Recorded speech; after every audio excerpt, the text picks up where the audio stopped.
Bonjour à tous, j'espère que vous allez bien. Bienvenue dans une édition de Vision sans limite un peu spéciale aujourd'hui. J'avais préparé un autre sujet, mais j'ai été obligé de me rectifier, de changer de tir après l'attaque des États-Unis et d'Israël conjointement en Iran le week-end dernier. Ça l'a bouleversé la planète. La politique internationale est en alerte également présentement.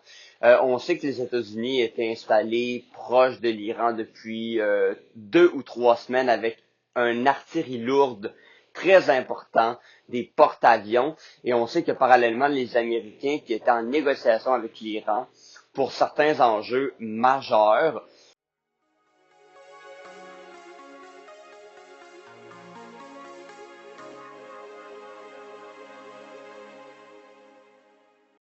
La question que je vais poser aujourd'hui, c'est à quel point les Américains voulaient négocier réellement de bonne foi avec l'Iran, parce que c'est pas la première fois qu'on voit cette stratégie-là utilisée par des pays, c'est-à-dire négocier et ensuite lancer une attaque pendant les négociations.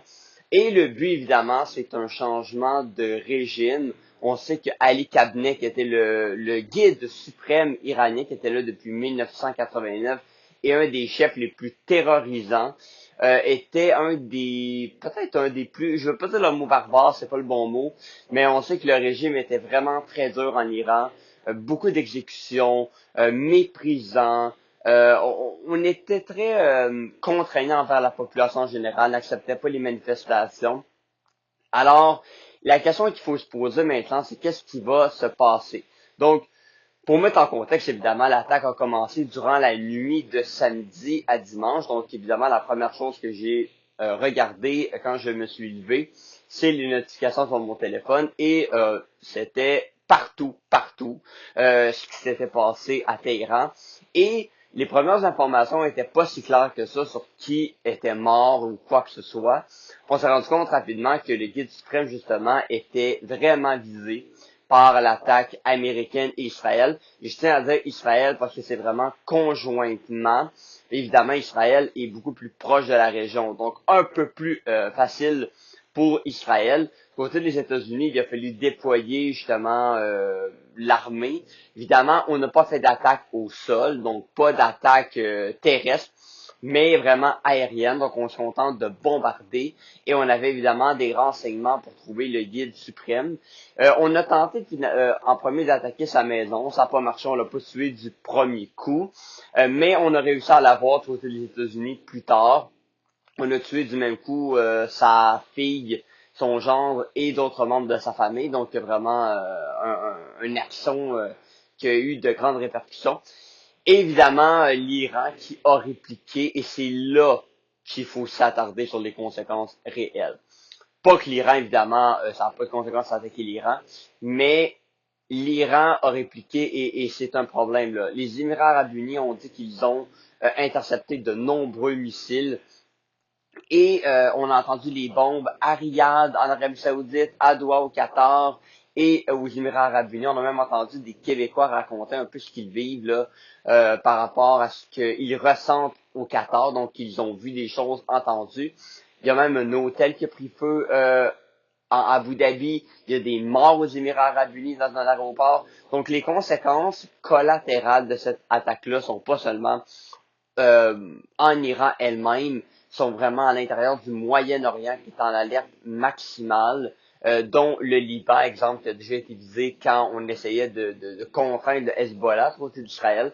Rappelez-vous, là, on avait tué de nombreux dirigeants du Hezbollah avec plusieurs stratagèmes qui avaient bien marché. Est-ce que le Liban sera visé à nouveau? Très possible parce que dites-vous que si le régime iranien est largement affaibli, il y a des groupes terroristes comme les Houthis ou le Hezbollah qui vont être obligés de s'en mêler de cette guerre-là, malgré le fait que le Hezbollah, honnêtement, en ce moment, est très affaibli depuis justement les attaques de l'an passé, mais c'est un allié historique. Alors, bien hâte de voir comment vont réagir les groupes terroristes dans la région. Et l'impact à ne pas négliger dans tout ça, au-delà des morts, c'est le pétrole. On sait que le pétrole passe beaucoup par ces routes-là. L'Iran qui contrôle 20% à peu près du pétrole mondial, ce qui est majeur et à considérer. Et est-ce que des groupes terroristes ou l'Iran elle-même pourraient essayer de bloquer l'exportation du pétrole, ce qui pourrait engranger une hausse des prix drastique, un problème de carburant, même peut-être à plus long terme, on n'est pas rendu là, mais ça pourrait avoir des conséquences graves, puis il faut comprendre que changer le régime iranien, j'écoutais beaucoup d'experts parler là-dessus, changer un régime, là, ça se fera pas en 2 semaines. On a bien beau bombarder, puis tuer des gens, mais c'est un pays très, très peuplé. Il y a des gens qui vont se battre pour le pouvoir, donc on pourrait assister même à une guerre civile, pas seulement à une guerre extérieure où on se fait attaquer. Même à l'intérieur du pays, ça va brasser pas mal là, pour prendre le pouvoir. Ali Khamenei, qui était un homme puissant, mais justement, il était là depuis très, très longtemps, 37 ans. Et il y en a qui vont vouloir prendre sa place. Alors, comment ça va se faire dans les prochaines semaines? Faut comprendre que c'est pas comme l'attaque des Américains au Venezuela où on avait capturé Maduro de manière ultra rapide, efficace.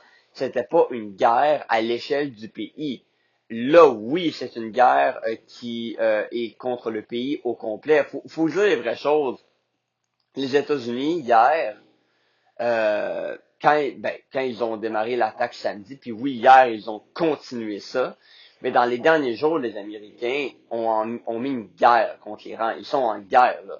C'est pas seulement une attaque contre un président. C'est une action collective qui a des conséquences à très long terme sur les relations entre les États-Unis et le Moyen-Orient en général, parce que pensez-vous sincèrement que les Émirats arabes unis et le Qatar sont contents? Pas du tout, parce que eux doivent bloquer en partie leur espace aérien, ont eu déjà quelques morts civiles depuis le début.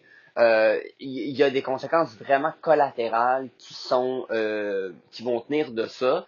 Et là, les pays sont divisés dans le monde. On sait que la Russie soutient l'Iran, évidemment. La Chine, bon, sont partagés. L'Union européenne, eux, veulent pas de guerre, donc disent qu'on espère que le droit international va reprendre.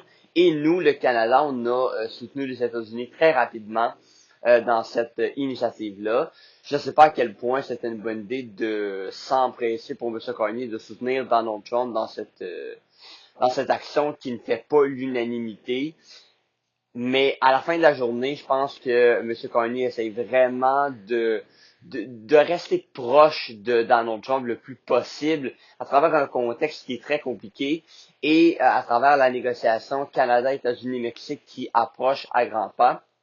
Et faut pas se le cacher, la guerre en Iran, là, c'est pas seulement faut arrêter de se raconter des histoires, c'est pas seulement pour faire du bien au peuple iranien ou pour aller sauver qu'est-ce qui reste à sauver de ce pays-là, c'est pas vrai du tout.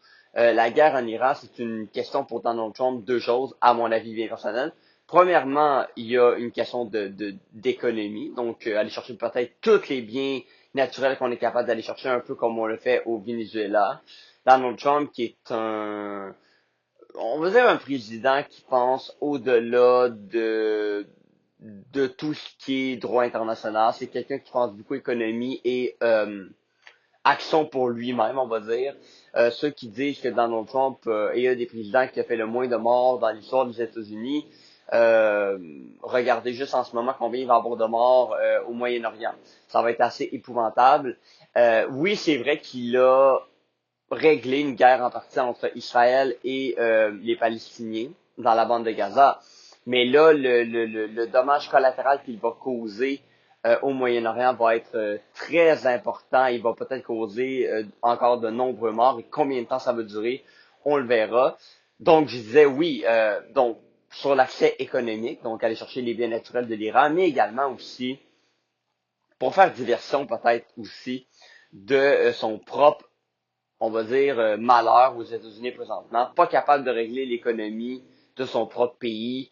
Le coût de l'achat est encore très élevé. Les Américains sont de moins en moins satisfaits de son président. Est-ce que c'est une manière pas de faire diversion, de changer de sujet dans l'actualité aux États-Unis? Pour vous donner un exemple, écoute, j'écoutais un match de hockey samedi et on a arrêté le programme en plein milieu sur ABC pour parler de ça. Alors, c'est vraiment majeur aux États-Unis en ce moment. Les bulletins d'information sont 24/7 là-dessus. Oui, c'est une manière de faire diversion et je sais qu'on fait pas une guerre seulement pour faire diversion, mais faut pas négliger à quel point les présidents et les premiers ministres sont capables de faire des actions parfois qui ont aucun sens seulement pour rester au pouvoir. Regardez Israël, qu'est-ce qu'ils ont fait dans la bande de Gaza, là. Netanyahou, c'est une manière de s'asseoir encore plus sur son pouvoir. Ça sera jamais à négliger dans le pouvoir politique actuel avec des dirigeants qui sont prêts à tout pour rester au pouvoir. Mais maintenant que le guide suprême est mort, ça va être à voir est-ce que le régime va pouvoir changer en Iran. Sincèrement, j'en doute. Je pense que ça va prendre beaucoup de temps avant d'avoir vraiment quelqu'un de bon pour l'Occident qui va gérer l'Iran. Ça fait tellement longtemps qu'on est sous un régime dictateur fermé, ça va pas changer demain matin. Et c'est pas une guerre en tuant des gens en Irak qui va changer les choses. Même au contraire, là, l'Iran a promis une réplique sanglante et sans précédent. Et c'est pas nécessairement le peuple américain sur leur territoire qui vont s'ouvrir les coups. C'est vraiment au Moyen-Orient, Émirats arabes unis et compagnie, les voisins, qui vont devoir subir les conséquences. Il faut pas négliger que si les Américains se sentent très loin de ça, oui. Par contre, il pourrait y avoir des dommages sur l'armée américaine. Ça coûte beaucoup d'argent faire ce genre d'action-là. Et ne pas négliger ce que des pays du Moyen-Orient peuvent faire hein, pour se venger. Là. Rappelez-vous, les États talibans, les États peuvent envoyer des terroristes sur le sol américain. On sait que, bon, ça va être plus compliqué parce que les États-Unis maintenant ont une frontière plus fermée, mais ne négligez pas ces pays-là. Ce sont des pays qui ont beaucoup plus de ressources qu'on le pense.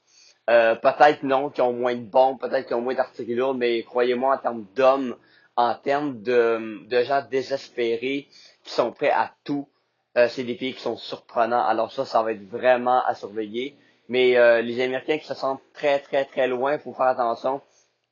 Il peut avoir des conséquences négligées présentement, mais les coûts que cette opération-là vont coûter, on met en danger également des hommes qui sont dans l'armée américaine, clairement pas à négliger comme opération. Et ce que j'aime pas, évidemment, j'aimerais terminer là-dessus, c'est les morts civiles. Oui, les dirigeants, oui, les terroristes, mais là, c'est pas ça. Il y a eu même 51 personnes mortes dans une école en Iran, attaquées par Israël. Moi, c'est comme une attaque des civils que j'aime pas. Des morts dans un aéroport aux Émirats arabes unis. Ça aurait pu être très dangereux, l'incendie dans un hôtel à Abu Dhabi. Les civils ne sont pas concernés tout le temps par ce qui se passe. C'est vraiment dommage d'avoir autant de personnes qui subissent les conséquences. Regardez ce qui s'est passé également avec les Palestiniens dans la bande de Gaza. De nombreux morts qu'on a eus. Mais c'est le Hamas qui a attaqué Israël et non les civils de l'État palestinien. Alors, très dommage. Et mes pensées sont évidemment avec tout le monde qui sont affectés de manière ou d'une autre au Moyen-Orient, de manière directe ou indirecte. Mais on n'aime jamais voir des guerres dans le monde. Mais en ce moment, le climat mondial est tellement en feu, comme on dit, avec ce qui se passe en Russie et en Ukraine. Et là, maintenant, en Iran, on a quand même deux grosses guerres qui sont parallèlement en jeu. Et je vous le dis, ça n'aidera pas les États-Unis à régler la guerre en Ukraine, ce qui se passe actuellement. Sur ce, merci d'avoir été là. On se tient au courant pour ce qui se passe au Moyen-Orient. Ça va continuer de faire jaser dans les prochaines semaines.